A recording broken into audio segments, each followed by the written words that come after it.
Nosso amigo, nosso Rei, nosso Criador, estamos na Tua presença nesse momento e pedimos a Tua bênção através do Teu Espírito em nossa mente, em nosso coração, trazendo amor, compreensão e entendimento da Tua Palavra e ligando os nossos corações uns aos outros. Em nome de Jesus, amém. Estamos na série Resgate. E hoje eu quero contar para vocês uma das histórias que mais tocam o meu coração. Até esqueci de pegar o meu lencinho, porque eu me emociono. Espero que não. Que aí eu consigo contar melhor a história para vocês. Mas olha, eu esqueci mesmo, não está aqui. Vamos arriscar, que eu fico emocionado. Jaqueline já viu, né, Jaqueline? Eu sou muito emotivo. A gente chorou junto semana passada, né? Eu fico muito emocionado. Olha só, essa história é fantástica. E eu tenho que mostrar para vocês. Deixa eu ver se está funcionando. Mudando a rota. Não é o que vocês estão pensando, mas a história tem a ver com mudar a rota. Jay, isso aconteceu antes de 90% ter nascido. Foi em 1978. O Jay, ele era um piloto e ele tinha 2 aviões como esse. Obrigado. Como diz em inglês, just in case. Caso as lágrimas venham, está ali. O Jay, ele tinha 2 aviões como esse, e esses aviões são usados para pulverizar a agricultura. Então, são aviões pequenos, chamados Cessna. Quem conhece de aviação, conhece um pouquinho, sabe, já ouviu esse nome. E ele estava precisando de dinheiro, e ele vendeu esses aviões. Só que ele estava na Califórnia, e os aviões foram vendidos para alguém que comprou do outro lado do Oceano Pacífico, na Austrália. E aí o comprador falou, tudo bem, eu pago aí pelos 2 aviões, mas você entrega aqui na Austrália. E aí o Jay resolveu fazer uma loucura. Que era o quê? Ele e um amigo iam voar de São Francisco, na Califórnia, até Sydney, na Austrália.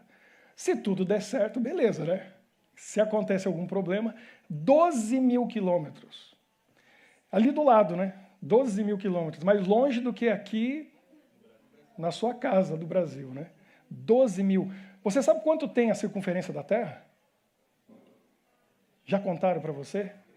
Ou você faltou nesse dia da aula? Faltou? Oh, ninguém sabe, ninguém sabe. Então, alguém falou aqui. Tá vendo? A minha esposa diz que eu sou o rei da cultura inútil. Porque eu sei tanta coisa que não serve para nada. Mas na hora de vir aqui serve para alguma coisa. 40 mil quilômetros é a circunferência da Terra. E é daí que vem o metro. O metro saiu daí, porque do Equador até o Polo Norte, ou Polo Sul, tem 10 mil. É um quarto da Terra.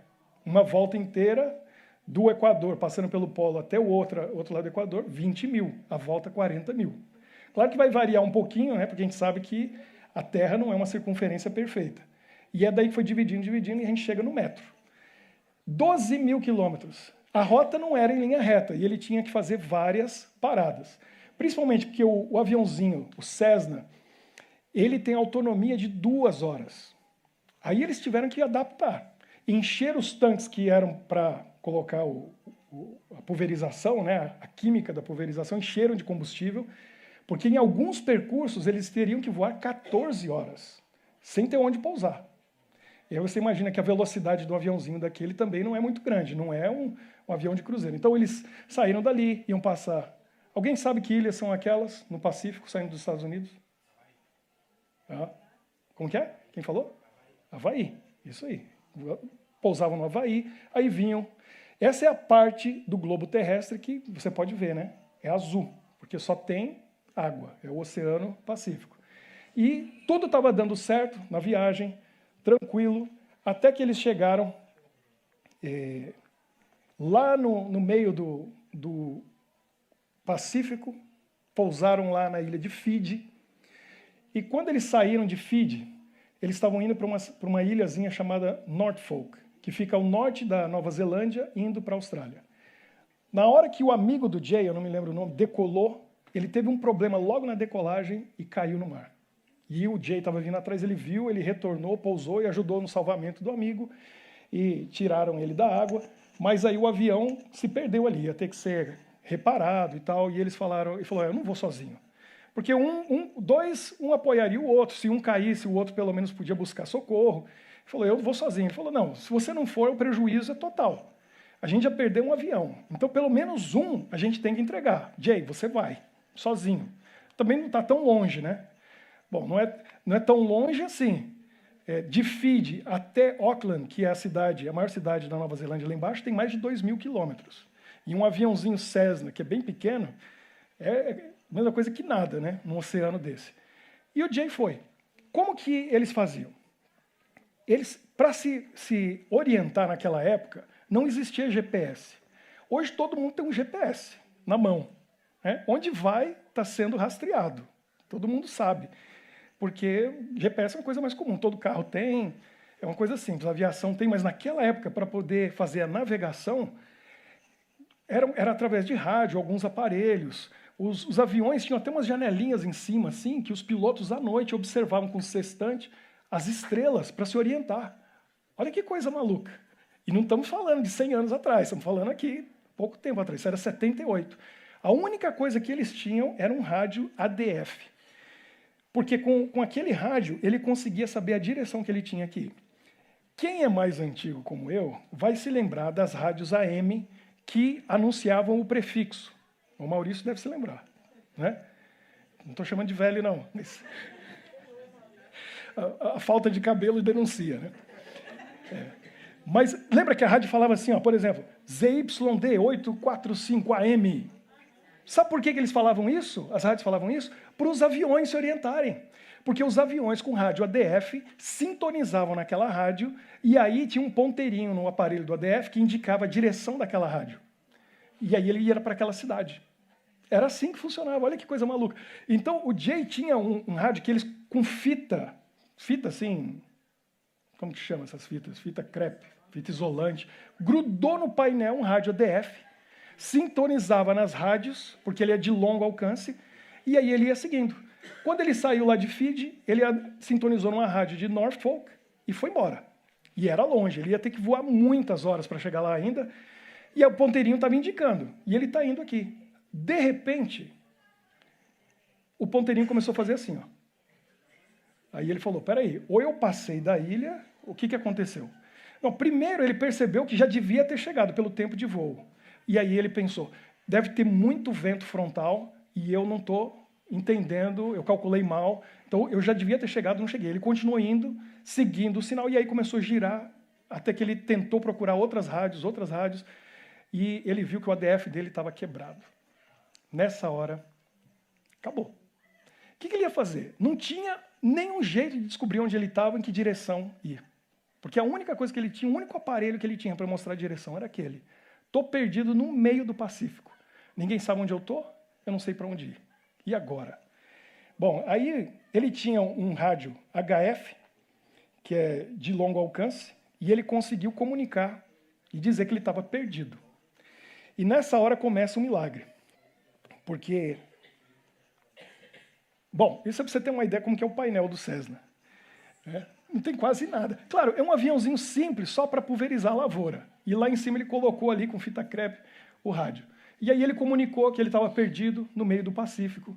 E aí surge uma alma para ajudar. Esse aí é uma imagem do mesmo modelo, do mesmo avião, como que ele estava fazendo junto com o amigo dele. E lá ele se perde em algum lugar aqui, no meio do Pacífico. Lá em cima está Fiji, Auckland, lá na Nova Zelândia, e Norfolk, aquela ilha no meio do oceano. A distância ali é de quase 2.000 quilômetros. E nesse meio ele estava perdido em algum lugar e ele não sabia onde ele estava. E agora, o que fazer? Bom, deixa eu voltar, passou demais. Apareceu alguém para ajudar. O piloto de um avião DC-10, esse modelo, esse avião, da Air New Zealand, chamado Gordon. O Gordon falou assim, eu vou ajudar ele. E entrou em contato com ele pelo rádio e começou a conversar com ele. Falou, Jay, eu vou te ajudar. Esse avião DC-10, que é um modelo muito interessante, eu já viajei num desse. Já não tem muitos por aí. Ele tem uma característica interessante. O que você nota nele, que ele é diferente? Turbina, né? Ele tem uma turbina no leme. 3 turbinas. Olha o rei da cultura inútil de novo. Mas é interessante, os primeiros aviões, todos eles tinham 4 turbinas. Aí diminuiu para 3, e hoje você viaja em aviões com 2 turbinas. Por quê? Eu vou dizer o que eu achava. E aí você vai ver que não tem nada a ver com a realidade. Eu achava o seguinte, naquela época, como que eram os carros nos anos 50? Já viu os carros nos anos 50? A lataria era super pesada. Aquilo batia, não amassava. Para isso, precisava de um motor grande. 10 cilindros, às vezes 12 cilindros, e gastava uma gasolina danada. Mas naquela época não tinha problema, eles não tinham essa consciência de poluir e tal, então os carros eram muito possantes e muito pesados. E eu achava que os aviões tinham 4 turbinas por isso, porque, na verdade, eles não estavam se importando muito em gastar mais combustível, né? O avião era mais veloz, 4 turbinas. Aí, por que foi para 13 e agora são 2? Alguém faz alguma ideia? Sabe por quê? Porque no começo da aviação era comum o motor quebrar. Então, por isso tem que ter 4. Porque, às vezes, o voo começava com 4 e terminava com 2. É por isso. Aí caiu para 3, porque ficou mais confiável as turbinas. Hoje é tranquilo viajar num avião com 2 turbinas.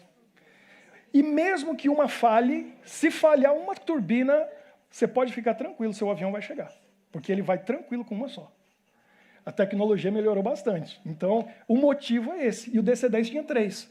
O Gordon falou o seguinte, o que a gente não sabe se foi coincidência, mês que vem a gente descobre, né? Que a gente vai falar de coincidência. Mas ele decolou de Fiji, indo para Auckland, na Nova Zelândia, com muito mais combustível do que ele precisava. E isso foi a bênção. Porque ele decidiu, Jay, eu vou te encontrar e eu vou te ajudar. Porque eles sabiam que o Jay não tinha salvação. O combustível dele ia acabar, ele ia cair em algum lugar no meio do Pacífico e lá ele ia ficar. Ele ia morrer, não tinha como encontrar ele. Ele conversou com a tripulação, e aí todo mundo concordou, não, vamos sair da rota e vamos lá buscar esse rapaz que está perdido. Aí ele conversou com os passageiros, 80 e poucos passageiros, que tinham compromisso em Auckland, que tinham programado chegar em certo horário.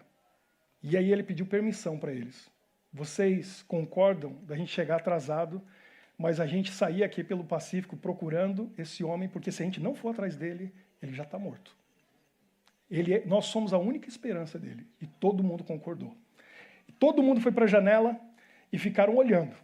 E eles foram tentar encontrar o Cessninha, bem pequenininho, com esse DC-10 voando lá em cima. E ele começou a conversar.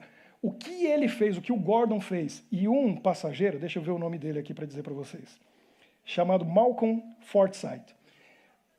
Naquela época precisava de gente que entendesse de navegação. Como eu falei para vocês, não tinha GPS. Esse passageiro falou assim, eu sou navegador, eu entendo. E os dois, ele foi para a cabine, era um passageiro, foram lá e começaram a conversar como que a gente vai ajudar o Jay a se encontrar. Então, a primeira coisa que eles sabiam era o seguinte, o rádio VHF que ele tinha, que estava funcionando, que eles podiam conversar, ele tem um alcance de 200 milhas náuticas. Isso quer dizer 370 quilômetros. Eles sabiam que o Jay estava mais longe deles do que isso, porque eles não conseguiam conectar e conversar com ele com o rádio VHF. Então ele está mais de 200 milhas náuticas da gente, ou seja, mais de 400 quilômetros de distância. Não estava nada perto, né? E aí eles disseram o seguinte, Jay, você vai fazer o seguinte, vira o seu avião para o sol, e a gente vai virar o DC-10 em direção ao sol. Olha a bússola e diz para nós quantos graus a bússola está mostrando. O Jay virou para o sol, olhou e disse o seguinte, 274 graus. Aí o DC-10 olhou, estava 270 graus. Pela inclinação que eles estavam no globo terrestre em relação ao sol, eles descobriram o seguinte, você está ao sul. Então, nós estamos ao norte, você está ao sul. Foi a primeira coisa que eles descobriram. Agora, como que ia descobrir se ele estava mais para o leste ou para o oeste? Será que ele estava para trás deles ou para frente deles? Então, olha o que é o conhecimento, né, da física. Eles não mataram a aula nesse dia, eles estudaram e sabiam o que estavam fazendo. Ele criou um sextante na mão do Jay. Falou assim para ele, estica seu braço, coloca os dedos assim, no horizonte, e coloca a base da sua mão lá no horizonte e conta quantos dedos tem, porque o sol estava começando a se pôr, até chegar no sol. Aí o Jay fez assim e contou. 4 dedos. O Gordon fez isso lá no DC-10, 2 dedos. Pensa um pouquinho, o Sol está descendo. Quem está mais perto do Sol, o Sol vai estar mais para cima ou mais para baixo? Está mais para cima. Se você estiver mais distante por causa da curvatura da Terra, o Sol vai estar mais para baixo. Então, ele já descobriu, você está mais de 400 quilômetros da gente, com certeza, está para o sul e você está mais perto do Sol. Então, você está para o oeste e a gente está mais para o leste. Então, ele falou, então é o seguinte, cada dedo correspondia a mais ou menos 2 graus. E eles calcularam 2 graus dá 60 milhas náuticas, então eles sabiam. Você está mais ou menos 240, 250 milhas náuticas da gente, ou seja, 450 quilômetros. Começou a localizar. Só que não tinha como saber exatamente onde ele estava. Aí, a ideia final para encontrar o Jay, porque já tinha uma ideia. Você está para o sul e está mais para o oeste. Já direcionou ele para um lugar. Agora que vem o passo de fé. Porque, olha só, o tanque dele era pequeno, ele não tinha muito combustível. E o único jeito do Gordon, com o DC-10, achar o Cessna, era fazer o seguinte. Jay, você vai ter que ficar voando em círculo no mesmo lugar. A chance dele, porque o que ele estava fazendo antes era voar em quadrado. Ele fazia assim, ele procurava algum lugar para pousar, aí ele aumentava esse quadrado, e ele ia aumentando, procurando lugar para pousar. E agora o Gordon falou para ele, eu vou achar você. Confia em mim, acredita em mim, eu vou achar você. Eu vou me empenhar, mas você tem que ficar voando no mesmo lugar. Quer dizer, ele entregou a vida dele na mão do Gordon, acreditando que o Gordon ia achar. E o que o Gordon fez? Olha que coisa fantástica. O que é a inteligência e o conhecimento? Ele fez o seguinte. Ele triangulou, ele achou pelo menos 3 pontos para achar onde o Jay estava. Ele saiu do ponto 1, porque com o rádio, como sabe que o rádio tem 200 milhas de alcance, então isso formava uma circunferência em volta do Jay de 400 milhas. Se passasse dessas 400 milhas de diâmetro, o raio tem 200. Então, de uma ponta a outra são 400 milhas. Você sabe que está fora desse alcance. Então, eles estavam tentando falar com ele no VHF. Quando conseguiu o primeiro contato, eles marcaram um ponto no mapa. Foi aqui que a gente teve o primeiro contato. E continuaram viajando 400 milhas para atravessar todo esse círculo. Quando perdeu o contato, eles marcaram de novo.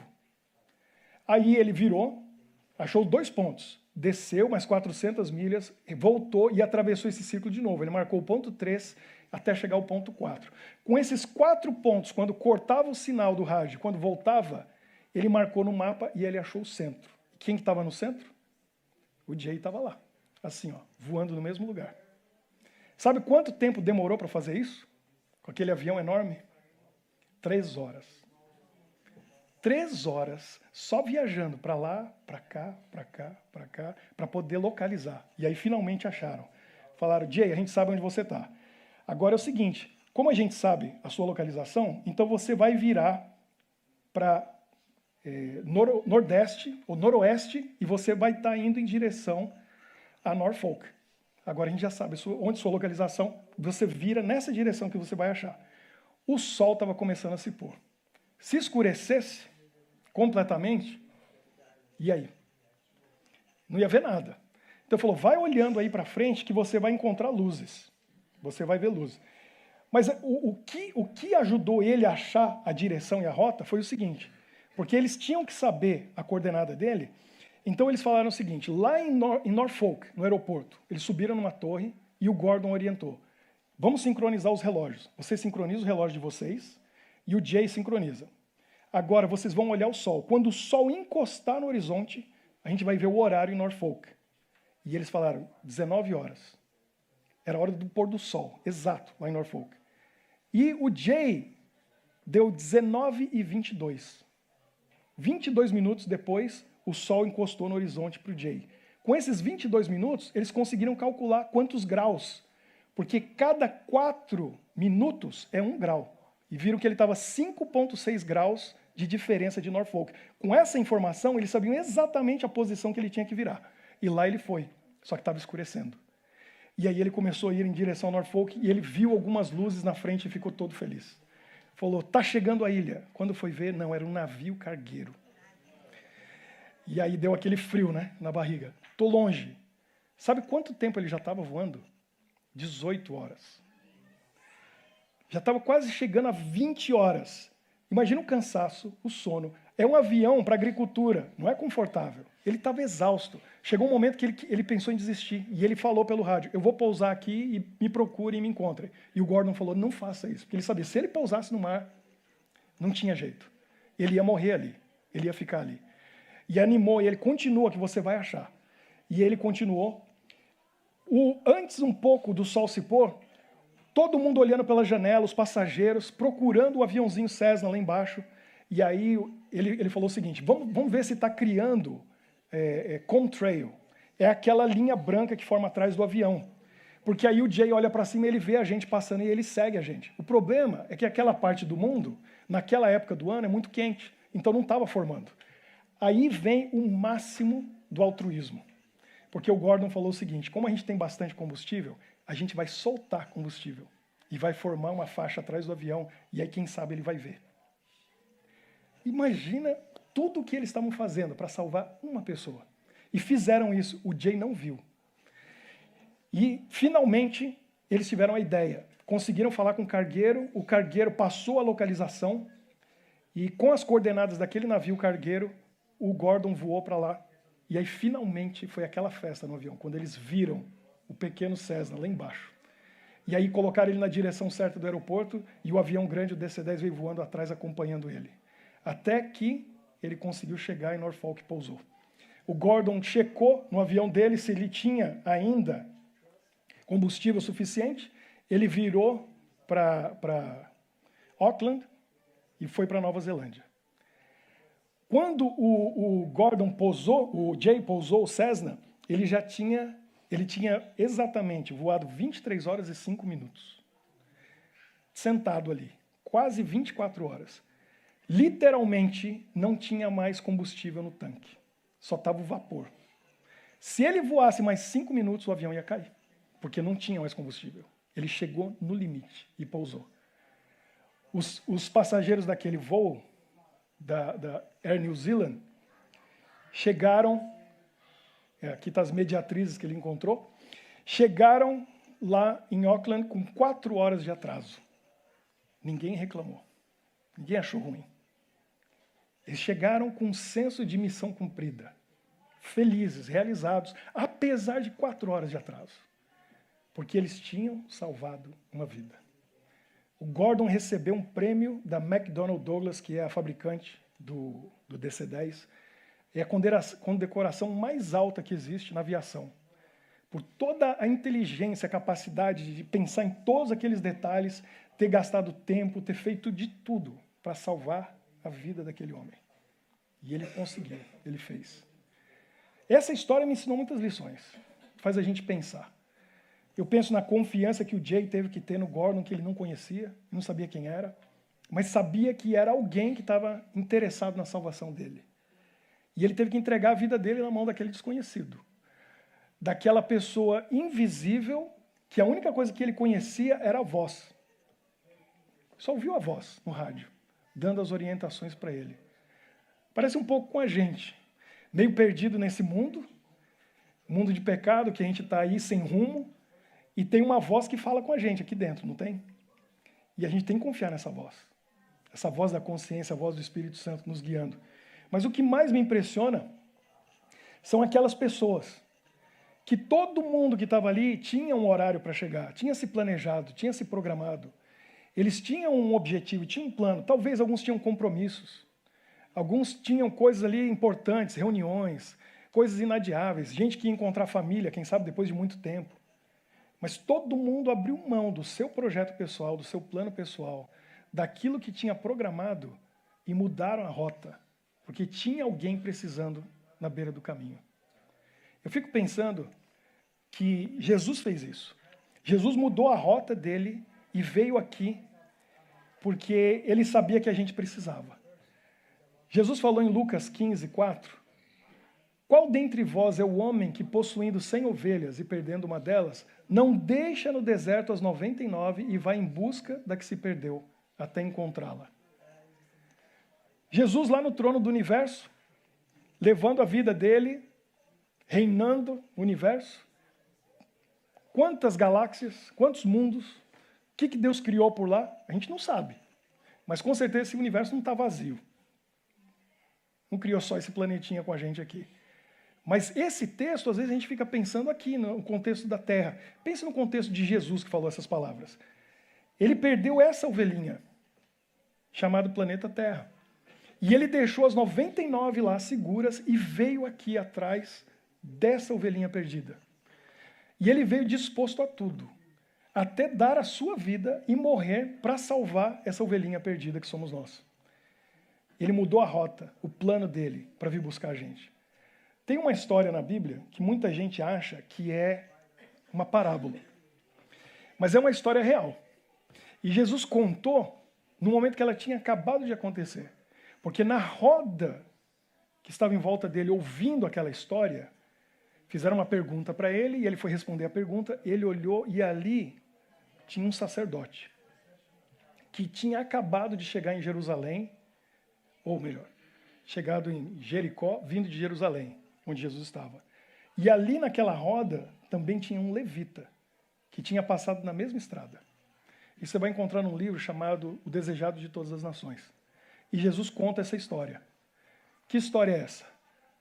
Lucas 10, 30. Certo homem descia de Jerusalém para Jericó e veio a cair em mãos de salteadores, os quais, depois de tudo lhe roubarem e lhe causarem muitos ferimentos, retiraram-se, deixando-o semi-morto. Essa palavra que me choca. O homem perdeu tudo e eles ainda deixaram ele para morrer. A situação daquele homem era a mesma situação do Jay. Se alguém não fizesse alguma coisa por ele, ele já estava morto. Era a situação dele. E aí vem um homem de Deus, passando por ali. E Deus usa as pessoas para salvar, para ajudar. Casualmente descia um sacerdote por aquele mesmo caminho. E vendo, passou de largo. Ou seja, ele viu aquele homem ferido, semi-morto, tinha sido assaltado e fingiu que não viu. Passou longe.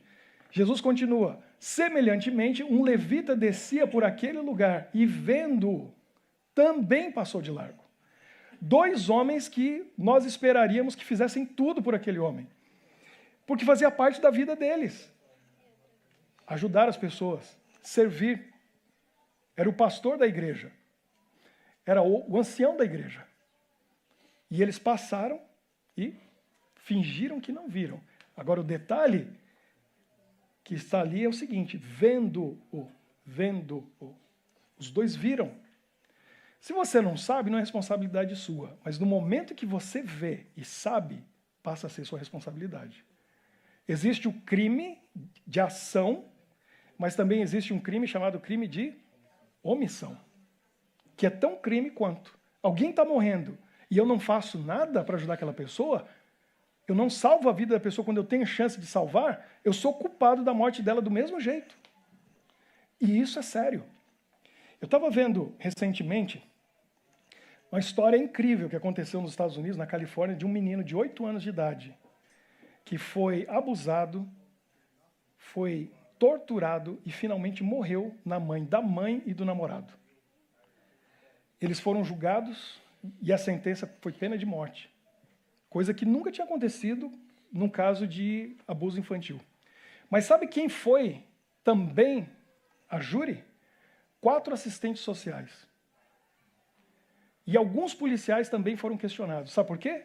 Telefonemas vieram da escola ou de outros lugares, pessoas informaram o que estava acontecendo, eles visitaram a casa, viram a situação do menino e não tiraram ele de lá. Esses 4 assistentes sociais foram demitidos e estavam sendo condenados a 10 anos de prisão. Por quê? Porque estava na mão deles, era o trabalho deles, evitar que aquilo continuasse. E se eles tivessem feito alguma coisa, aquele menino não teria morrido. Então, o crime por omissão é sério. Certo samaritano, teoricamente inimigo daquele homem, que era um judeu, que seguia o seu caminho, estava levando a sua vida, passou perto, e aí o que aconteceu? A mesma coisa que o sacerdote levita. Ele viu aquele homem e a situação dele. Vendo-o, compadeceu-se dele. Compaixão.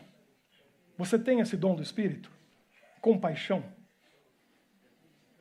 Vocês já viram aqueles vídeos no YouTube do policial que para uma rodovia para tirar a mamãe pato e os patinhos que estão atravessando? O que é isso? Compaixão.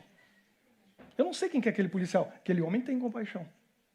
Vocês já viram esses atos aleatórios de bondade? A gente vê esses vídeos aí, que são lindos de ver. Por um patinho, por um cachorrinho. Quanto mais uma pessoa, um ser humano, uma criança.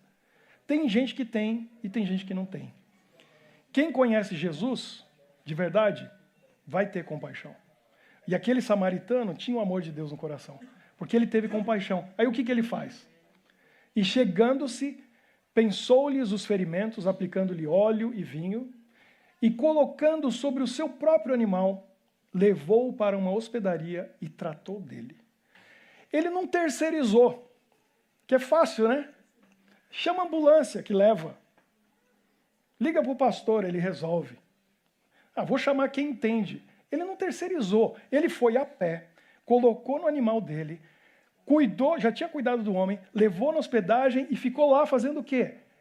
Você acha que ele estava passeando de Jerusalém para Jericó? Ele devia estar trabalhando, mas ele deixou tudo porque alguém precisava. O nome desse samaritano era Gordon, e o nome desse homem atacado era Jay. Largou tudo, mudou a rota e falou, tem algo mais importante aqui para fazer. E ele foi lá atender a necessidade daquele homem. Cuidou dele, tratou dele. E aí não parou aí. No dia seguinte, ele ficou lá. O plano dele já era estar em Jericó. E eu vou dizer para vocês. A Alessandra sabe, o Maurício sabe, fizeram comigo o caminho. Jerusalém para Jericó é pertinho.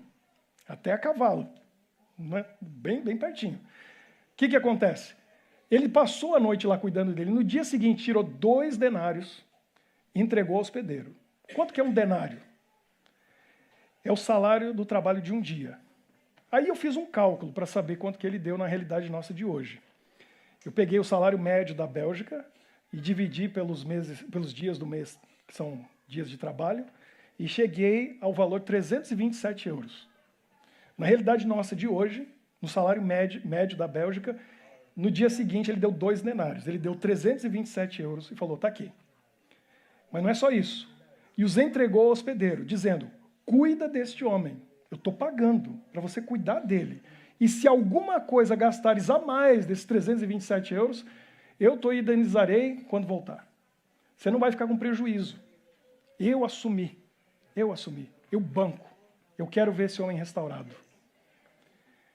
Esse homem, esse samaritano, foi um choque essa história, né, que Jesus contou para os judeus. Era um homem que tinha o amor de Deus no coração. Ele tinha compaixão. Ele realmente tinha amor. Agora eu pergunto para você. Você conhece Jesus? Porque dizer que conhece é fácil. Falar, eu sou de Jesus, é uma coisa. Agora, viver o amor de Jesus no dia a dia é outra bem diferente. Porque o sacerdote dizia, eu e Deus somos assim, juntinho. Estou com ele todo dia. Estou lá no templo, trabalho ali. O levita, estou na casa de Deus o tempo todo, eu trabalho para ele. Conheciam o Deus do amor? Só de nome. Só de nome. Porque não tinha relacionamento nenhum com ele. E aquele samaritano, ele sabia quem é esse Deus do amor. Porque o amor estava no coração dele. Ele não passou, ele não viu e fingiu que não viu e deu a volta. Nós estamos criando aqui uma comunidade que o objetivo não é só vir aqui cantar, nos relacionarmos, comermos juntos. O nosso objetivo é criar oportunidades para que a gente possa ser o bom samaritano. Para que a gente desenvolva no nosso coração, principalmente naqueles entre nós, e eu me incluo dentre esses, que não tem isso como natural. Que não toma iniciativa, que olha e às vezes fica em dúvida. Para a gente aprender que a gente está aqui para servir. Que a gente está aqui para amar. Que a gente está aqui para realmente ser o bom samaritano de muita gente que precisa. E por isso essa igreja alimenta refugiados. Por isso que essa comunidade ajuda pessoas que estão com necessidade. E a gente só vai entender o que é ter Jesus no coração quando a gente partir para a prática. Quando a gente ficar na teoria, é da boca para fora. E Jesus nunca disse nada da boca para fora. Ele veio para servir, e ele provou que ele veio para servir. E aí a gente vai em Filipenses 2, e lá Jesus disse, né? Lá diz sobre Jesus, que ele veio para ser servo, ele veio em forma de servo. E em Mateus ele mesmo diz, o Filho do Homem não veio para ser servido, veio para servir. E ele fez isso, a vida inteira dele. Todos os dias ele estava servindo as pessoas, fazendo bem, curando, ensinando, pregando e perdoando. E quando os discípulos não tinham entendido o que era isso, o que Jesus faz? Pega a bacia, água, toalha e lava os pés deles. Para entender, é para isso que eu vim. E vocês são meus discípulos? Jesus disse, vão e façam o mesmo. Lavem os pés uns dos outros, sirvam uns aos outros. A gente vai ouvir uma música agora. E depois a gente vai orar. E eu espero que você reflita, pense e deixe esse amor desse Jesus, que é amor, entrar no seu coração, tocar você, para que você possa, como ele, ser um servo dos servos. Quem é servo dos servos no reino de Jesus é o maior de todos. Eu creio que Deus quer mudar a rota da sua vida. O foco. A gente tem um foco na vida. Todos nós. E desde que a gente nasce, geralmente é o nosso interesse pessoal. O que a gente gosta, o que a gente quer, o que a gente precisa. Não tem nada de errado com isso. Mas se a nossa visão, como a gente já conversou, estiver focada só nisso, a gente não vai ver o que está ao redor. E mudar de rota é isso. Mudar de direção é enxergar quem está ao redor que precisa da gente. Então eu quero convidar mais uma vez, hoje, para vir aqui pertinho de mim, para a gente orar junto. Quem quer mudar de rota? Quem quer mudar de rumo? E quer dizer assim, eu quero ser mais como Jesus. Eu quero fazer como Ele. Eu quero amar as pessoas que estão ao meu redor. E se for preciso eu esquecer os meus interesses para atender alguém que precisa, eu vou. Eu vou sair do rumo, eu vou sair do caminho. E eu vou assumir a responsabilidade, como fez aquele bom samaritano. Como fez o Gordon com o Jay. Deixou tudo, gastou horas. Envolveu muita gente naquele projeto, mas salvou uma vida. E Deus vai salvar muita gente através de você, se você se colocar nas mãos dele. Vamos orar. Nosso Deus, que bom é estarmos na Tua presença, na Tua casa. Que bom é estudarmos a Tua palavra e vermos exemplos maravilhosos de pessoas que mudaram a rota da vida para atender alguém que precisava, alguém que necessitava, alguém que estava numa situação difícil e não tinha nem culpa nenhuma de estar ali. Empatia é isso, é se colocar no lugar do outro e pensar, o que eu gostaria que fizessem por mim se eu estivesse naquela situação? É ir lá e fazer exatamente isso. É se interessar pelo bem do próximo. É amar e servir, sem interesse nenhum de volta. Só pelo prazer de ser um instrumento nas tuas mãos. Abençoe cada um que veio aqui à frente hoje, cada um que esteve aqui hoje, ouvindo a tua palavra, porque o teu Espírito nos trouxe aqui para estarmos juntos e para compartilharmos esse amor que o Senhor coloca no nosso coração, uns com os outros. Abençoa-nos e nos dê uma semana muito feliz na tua presença, com a antena ligada, com o nosso rádio VHF bem sintonizado, para a gente não deixar ninguém passar por perto quando eles precisam de uma oração, de um apoio, de ajuda, de dinheiro, de recursos, do nosso esforço, do nosso serviço. Nós pedimos isso de coração. Queremos ser como Jesus. E é no nome dele que nós oramos. Amém.